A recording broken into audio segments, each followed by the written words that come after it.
Hey everyone, the one and only here, bringing you one last video on the newly refreshed MacBook lineup comparing the entry-level MacBook Air versus the entry-level MacBook Pro. I am very enthusiastic to help you out decide which MacBook is right for you, and now Apple made it even harder to decide with the new entry-level Air and Pro. I appreciate everyone who has DM'd me seeking advice on which MacBook is right for you, so if you still can't decide, definitely follow me on Twitter and Instagram and shoot me a DM with your use case so I can make a recommendation for you. I'll put my @handles on the screen right now. The most popular question I get asked is Entry Pro or Entry Air, and this is precisely the inspiration for this video. We're going to put the Entry Air versus the Entry Pro head to head, going over everything there is to know about the devices, including a detailed look at their specs, their dimensions and weight, and even threw in a battery test in there, but will be shortened down slightly as I don't want this video stretching almost half an hour. I put a lot of time, effort, and research into this one, so if you find it useful, subscribe to my channel to view similar content just like this, including unboxings, reviews, and in-depth comparisons. Let's jump straight in because we have a lot to cover.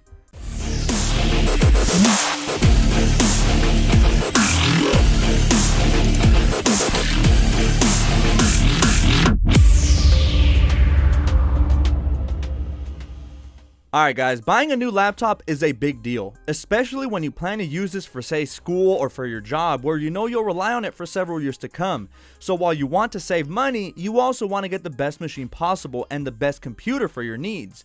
Because the thing is, you don't want to overpay for a computer's abilities that you'll never use. I always say, it's like buying a brand new Rari or McLaren just to be confined to the neighborhood speed limit. Like you'd pay all that money to never witness its true potential. Same thing with computers, but to a lesser extent. You don't want to overpay for your needs, but transversely, you don't want to buy a machine that won't be capable enough to handle your workload either. So speaking of, let's see what you get inside each machine. With the new Air, you get a 1.6 GHz dual-core Intel Core i5 that is capable of turbo boosting up to 3.6 GHz.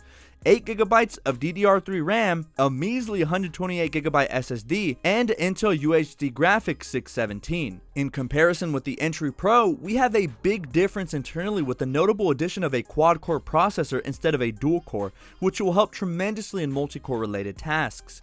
We have a 1.4 GHz quad-core 8th gen Intel Core i5 processor capable of turbo boosting up to 3.9 GHz, 8GB of DDR3 RAM, Intel Iris Plus graphics 645, and the same pitiful 128GB SSD. In terms of benchmarks, we can see massive improvements on multi-core on Geekbench and even better results on our Cinebench and Heaven Graphics benchmark tests, showcasing the difference in power between the two. Hands down, the Pro is your go-to if you want to use this for video editing or photography, as those 4 cores will be way better in terms of fluidity and overall stability while working on bigger projects.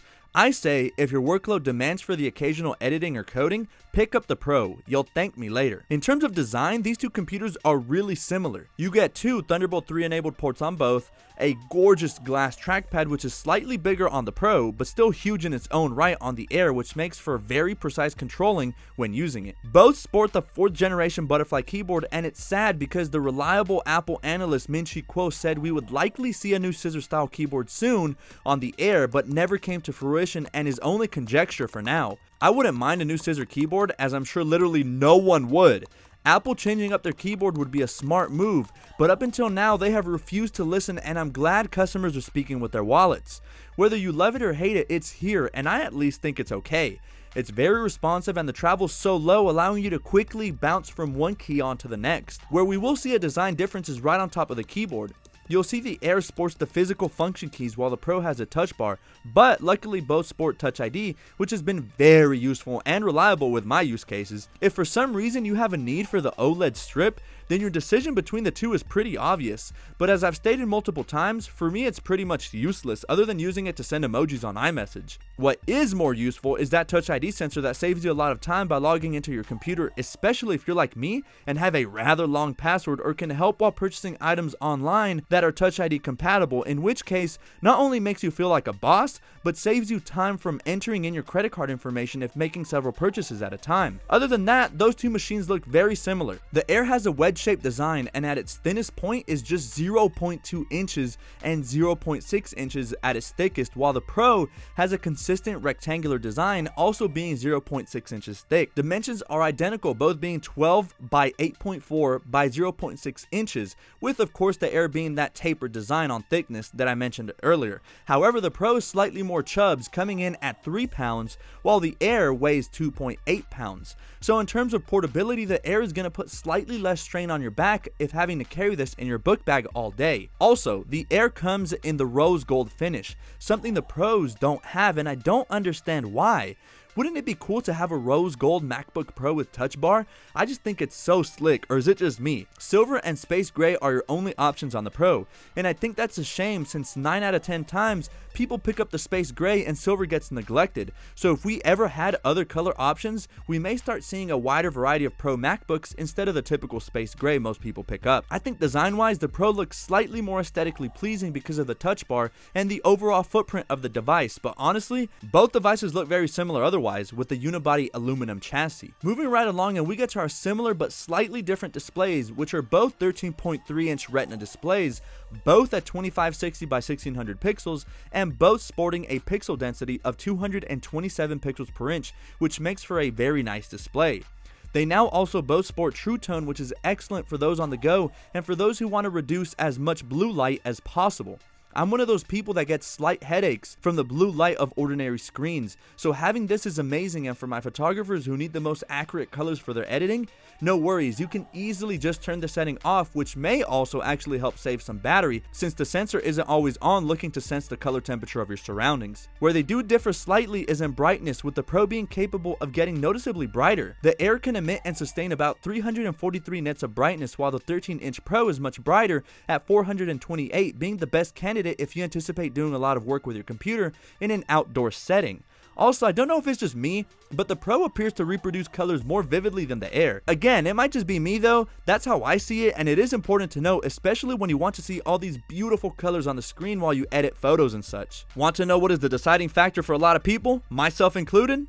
Battery. After all, this is a mobile device that you can carry around with you and is the main reason you choose a laptop over a desktop, for portability. So when push comes to shove and you have deadlines to accomplish and have a million other things to do, you want your MacBook to last as long as possible. This is why I was interested to do a full-on battery test for you guys, but go over it quickly so that this video doesn't drag on for longer than needed. Just like my other battery drain test, this took careful planning, positioning, and lots of time, so please give this video a thumbs up and consider subscribing for more in-depth comparisons just like this in the future.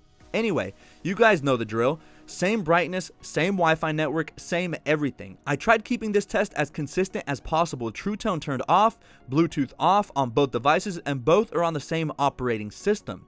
Additionally, these are brand new devices, so both have a battery cycle of less than 10, which basically means these batteries are at 100% healthy capacity. I did a variety of different tests to mimic real world usages. For example, I had the computers do a benchmark test, open 7 tabs at once, and open other Pro applications all at the same time, and even exported a 60-second video shot at 4K 60 frames per second. So as we can see right from the get-go, the Air lagged behind after the first benchmark test, dropping 5%, while the Pro only dropped an impressive 2%, and this trend continued for the entire run.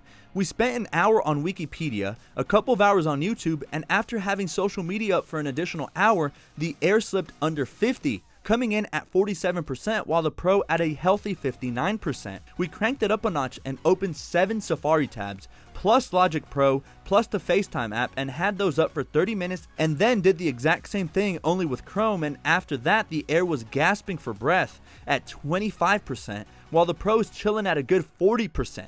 The export test proved to take a bigger hit on the Air while trying to export a 60-second video shot at 4K 60 frames per second, and took way longer to export than the Pro, with final percentages being 17% for the Air and 34% for the Pro. And for the last test, I left the computers running Narcos on Netflix, and the Air finally tapped out at 7 hours and 23 minutes, while the Pro undoubtedly proved to have similar results to my official battery drain test and finished up with a cool 8 hours and 41 41 minutes, proving that the 13-inch Pro's battery is definitely the most versatile of them all, being consistent with my results from last time. So it seems the Pro tops the Air in just about every category except portability, so it may seem like a no-brainer, but where the Air shines is in the price tag. Apple reduced the price by $100, bringing the total entry price to $1,099, while the Pro comes in at $200 more expensive with a total sticker price of $1,299, both for the entry-level models. With these prices, it's a must that you know what you're getting so you'll be happy with your purchase. What the Air has going for itself is that more attractive price tag and portability. It's a well-rounded machine at an arguably decent price point. You get a machine that is the lightest Apple currently offers and will last you several years for sure. MacBooks are one of the most durable and reliable computers I have ever owned. The Pro, on the other hand, is a better bang for your buck, having those extra 2 cores and having better features in the Air like the touch bar, but again, it is kinda gimmicky in my opinion. Everyone's use case will change over time, so while you may not need the power now, who knows, you might decide to produce music in the future, or do photography full-time or on the side, or even edit videos, in which case you'll be future-proofing yourself better with the Pro. One thing I will say is try your very best to get at least 256 gigabytes of SSD storage, and if possible, upgrade your RAM to 16 gigabytes on either device. But I know inevitably thousands of people will just have enough to buy the entry-level model, and that's entirely okay too. The purpose of this video is to help inform those buying their first MacBook or having a hard time choosing between these entry-level beasts. To put it very simply, grab the Air if you're a full-time college student and will depend on it day and night to pump out those papers, study sessions, and presentations. The slightly lighter Air will also be easier for you to carry around with you, especially when traveling with this thing in your book bag and your next class is half across campus. The Pro is just a versatile beast.